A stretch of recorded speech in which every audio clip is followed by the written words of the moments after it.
When Naruto's manga gave us the 4th Great Ninja War and we saw these legendary shinobi who were brought back from the dead, a mixture of shinobi who we saw in real time in the series like Asuma and various Akatsuki members, we also saw legendary shinobi like the 3rd Kazekage and Mu and others who were only mentioned in passing before, but we never actually saw any of them in any real great detail prior to the war. However, noticeably absent amongst all these overpowered shinobi was the Uchiha clan. We didn't see any Uchiha clan members reanimated outside of Madara and Itachi, and it's been one of the biggest question marks that have been placed on the series of Naruto. And nearly a decade after Naruto's manga ended, we haven't gotten a concrete answer as to why the Uchiha clan was never reanimated by Kabuto during the 4th Ninja War. That's why I wanted to discuss in depth in today's video why the Uchiha clan were never reanimated, and also answer the question of should the Uchiha clan have been reanimated. So as we all know, in the lead up to the 4th Ninja War, Kabuto built up his army at Edo Tensei by collecting human sacrifices for the jutsu, snatching unsuspecting people off the streets, and doing everything from grave robbing to other shady things to get his hands on the DNA of the most powerful shinobi who have ever existed. And over a long period of time in the shadows, Kabuto had built up an army powerful enough to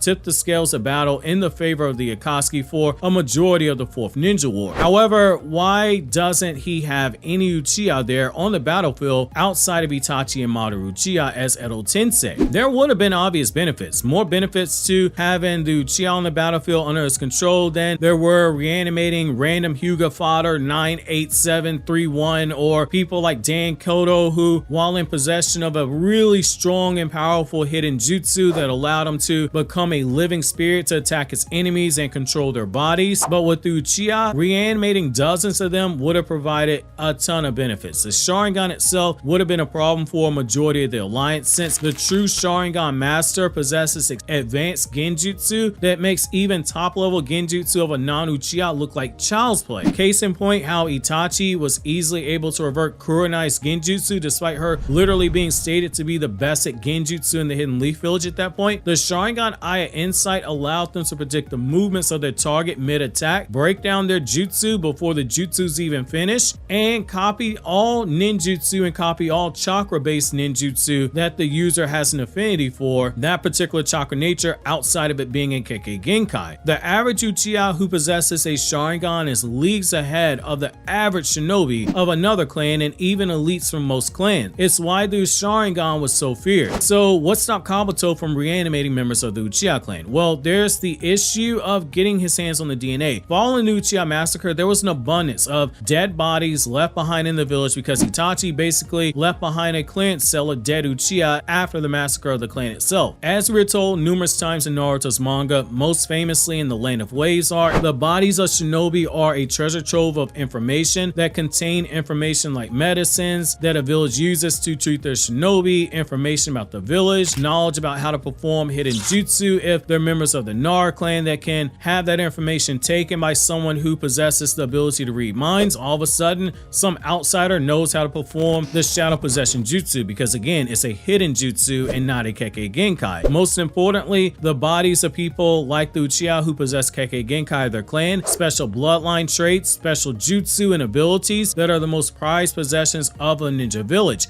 It's why entire wars are fought over the possession of a Kekkei Genkai, and why people like Ao were so quick to steal the Byakugan of a Hyuga when they're in possession of one that wasn't a member of the side branch, which would have automatically been sealed in terms of the eye the moment that they died in order to prevent it from being stolen. There is a strong likelihood that following the Uchiha massacre, Hiruzen had all the bodies of the Uchiha destroyed to a point where there was no trace of evidence left behind, which makes sense. Hiruzen knew the bodies of the Uchiha would be valuable assets, so that's the first thing you do, is remove the bodies from being in a position where they could be taken advantage of by those who had ill intentions. Now, that's not to say Kabuto hadn't thought of other methods to revive Uchiha, because we do know for a fact he asked Obito for access to Danzo's body, specifically because Kabuto wanted to revive Shisui and Jiraiya. He wanted the remains of the DNA that existed in Danzo's eye socket that would have had enough DNA left behind, even though Danzo destroyed Shisui's eye in order to revive Shisui. That's not my headcanon, that's what we're literally told in the manga. The same with wanting access to Pain's chakra rods, which would have had some of Jiraiya's DNA on them. But Obito, as we know, refused Kabuto when he asked for these things in the manga. Had he been given Danzo's body, he he could have just revived not just Shisui, but also the other Uchiha whose Sharingan that Danzo had stolen in the past to make that Sharingan arm. Their Sharingan possessed the DNA, even though the eyes themselves lost their light due to Danzo using the forbidden jutsu of the Uchiha clan, the Izanagi, during his fight with Sasuke. The Sharingan was gone, but the DNA was still there. The only issue is if you're Kabuto, you don't know which Uchiha you're reviving, but again, the average Uchiha is more advanced than the average shinobi you have in the alliance. Probably weaker than your outliers, so the exceptions to the rule in the shinobi, but on average, they are stronger. Then you have the question of what about all the Uchiha who exist in the years prior to the Uchiha massacre? They would have been buried in the cemetery where the other Konoha shinobi were buried. Surely, even if Kabuto couldn't just walk back into Konoha because the guy was a wanted criminal at that point, he could have taken the DNA of people like Kagami Uchiha beforehand, someone who is both powerful and famed enough and held in high regard by the second Hokage, someone who possessed a rather interesting relationship with the Uchiha clan. You would think Kabuto or Orochimaru would have visited the graves of some of these Uchiha during the time both were Konoha shinobi, since Orochimaru would have been developing Edo Tensei back then, and I think the reason for this goes back to something we're told in the Naruto manga that many fans forget. Not every Uchiha awakens the Sharingan. They carry the Kekkei Genkai of the Sharingan inside of their bodies, but we're literally told in the manga by Sasuke when he first sees Kakashi use the Sharingan against Zabuza that it's a power that not every Uchiha awakens. It's no different than what we're told in Boruto's anime in episode 8 by Hinata's father, which is that not every Hyuga awakens the Byakugan despite possessing the Kekkei Genkai genetics for it. Orochimaru came across as being more interested in quality for Edo Tensei than quantity.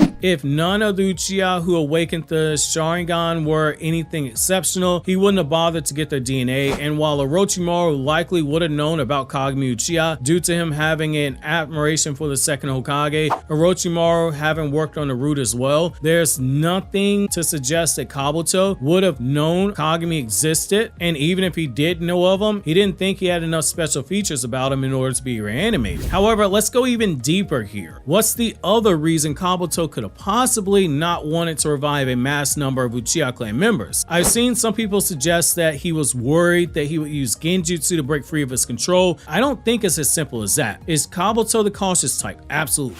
However, if he was as worried about something like that with random fodder Uchiha who had the Sharingan, then why would he be any less worried about Uchiha legends like Itachi and Madara? If anything, he would have been more worried about it, especially considering you have someone in Itachi who is known for being a whole walking genjutsu specialist. He's the last person you want to mess around with when it comes to genjutsu possibilities. Kabuto had them revive via Edo Tensei, and as we saw, he had the sealing tags already placed inside of them via the sealed kunai he placed in their skulls beforehand. He could have remotely triggered taking control of their bodies at any moment he got worried that they might try to use genjutsu to break control. The other thing is we can't say with 100% certainty that any genjutsu would have been enough to break control of Edo Tensei. It says a lot that it took something like Koto Matsukami, something that is literally called the ultimate genjutsu in the universe, that takes the free will of the target and removes it by making them do exactly what the caster of the genjutsu wants, all while making them think what they're doing is of their own free will. I don't think we can say conclusively that any regular genjutsu would be enough to break the control of Edo Tensei, so that shouldn't have been a threat for Kabuto. I think most likely the answer as to why the Uchiha weren't actually reanimated is the least sexy answer that people probably don't want to hear,